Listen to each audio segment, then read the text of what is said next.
ஈவேரா பெரியார் நாகம்மையார். நாகம்மை பிறந்த ஊர் சேலம் மாவட்டம் தாதம்பட்டியில 1885ல பிறந்திருக்காங்க. இவர் திருமணம் செய்து கொண்டது தான் பெரியார் 1898. இவருக்கு கல்வி இல்லை எனினும் ஆளுமையோடு விளங்கியிருக்கிறாரு.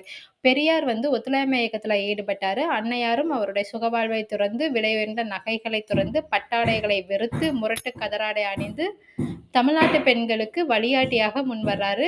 முன்னிலையில நின்று போராடினாரு. இதனால் அநேக பெண்கள் போரில் கலந்து கொள்ள முன் வந்தாங்க அப்படின்ட்டு எஸ்.சி. சிவகாமி அம்மையார் 1935ல பகுத்தறிவு இதழில் பதிவு செஞ்சிருக்காங்க. 1924ல பெரியார் தமிழ்நாட்டு காங்கிரஸ் கட்சியோட செயலாளர் ஆகுறாரு. காந்தி கள்ளுக்கடை மறியலை அறிவித்திருந்தார். ஈரோட்ல பெரியார் இல்லத்துல காந்தி மற்றும் காங்கிரஸ் தலைவர்கள் மதுவிலக்கு கொள்கை குறித்து பேசி கள்ளுக்கடை முன்பு மறியல் போராட்டம் நடத்த தீர்மானம் பண்றாங்க. 1921 நவம்பர்ல பெரியார் மற்றும் 100 தொண்டர்கள் ஈரோட்ல தடையை மீறி போராட்டத்துல இறங்குறாங்க. 1 மாத சிறை தண்டனை பெறாரு பெரியார். இச்சூழலில் பெரியாரோட மனைவி நாகம்மை மற்றும் தங்கை கண்ணம்மாள் பெண்களை திரட்டி போராட்டத்துல இறங்குறாங்க. நாகம்மையும் அவருடன் சென்ற தோழர்கள் 10,000 பேர் சிறை செல்வார்கள் அப்படின்ட்டு அரசாங்கத்துக்கு தந்தி கொடுத்து முன்னறிவிப்புடன் தடை உத்தரவை நீக்குறாங்க. தமிழ்நாட்டில் கள்ளுக்கடை கொழுந்து விட்டு எரிந்தது அப்படின்னு சாம்பி சிதம்பரனார் குறிப்பிட்டிருக்காங்க.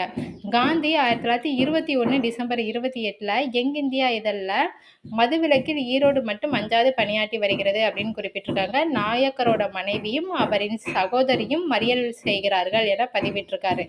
1922 ஜனவரி 19ல பம்பாயில சர்வகட்சி கூட்டம் நடக்குது. அங்க சங்கரநாயர் மற்றும் பண்டிட் மாளவியா 2 பேரும் கள்ளுக்கடை மறியலை நிறுத்திவிட்டு நடவடிக்கைகளை தொடங்கலாம் அப்படின்னு காந்தி கிட்ட தெரிவித்த போது, மறியலை நிறுத்துவது என் கையில் இல்லை, இது ஈரோடில் உள்ள 2 பெண்களிடம் தான் இருக்கிறது அப்படின்னு காந்தி பதிலளிச்சிருக்காரு.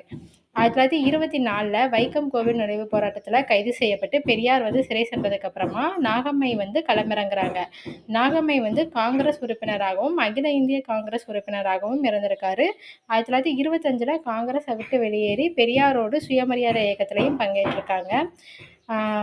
நாகம்மை மே 11 1933ல மறைந்தார் அப்படின்னு சொல்லியிருக்காங்க. நன்றி.